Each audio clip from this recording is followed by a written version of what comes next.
You are all extensions of source energy. There is not one of you that does not have access to infinite intelligence. You all have the ability to translate non-physical information.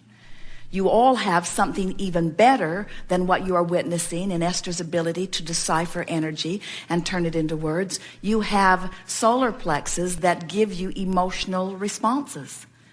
Sometimes people say, oh, Esther, you are so lucky because you can have a chat with Abraham anytime you want about anything. And we say, they can, and it is interesting how infrequently they actually have a chat with us because they are really enjoying the utilization of their own guidance system.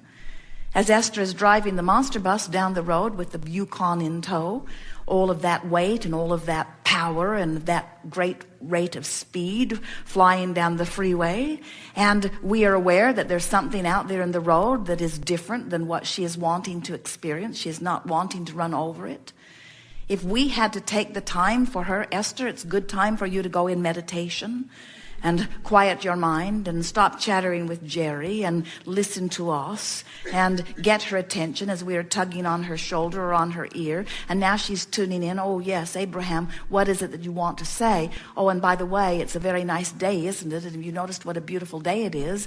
By then she's run over whatever it is that's in the road that we are trying to guide her around. Where if she is just in her joyful state of being, she receives an impulse to slow down or an impulse to look more clearly, or an impulse to exit the road, or the impulse to change lanes. And you are all receiving these impulses all day, every day, as the universe is conspiring to assist you in living the life experience that you are wanting to live.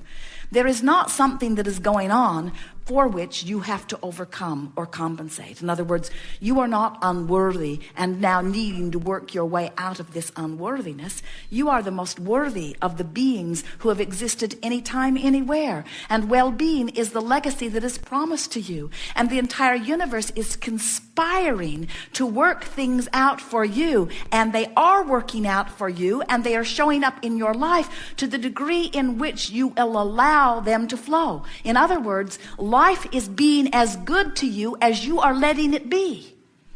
And it wants to be insanely good to you.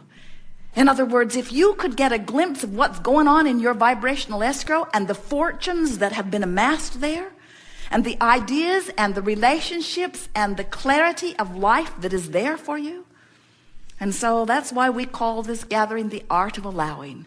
And it could as easily be called the art of getting off my own back, or the art of giving up my own self-imposed limitations, or it could be called the art of letting go, or the art of lightening up, the art of chilling out, the art of not making a big hairy deal out of everything. In other words, it is the art of just relaxing and acknowledging that life is supposed to be good and is being good. And oh, look, there's evidence of it for me. And look, there's evidence of it for me. And oh, look, there's evidence of it for me.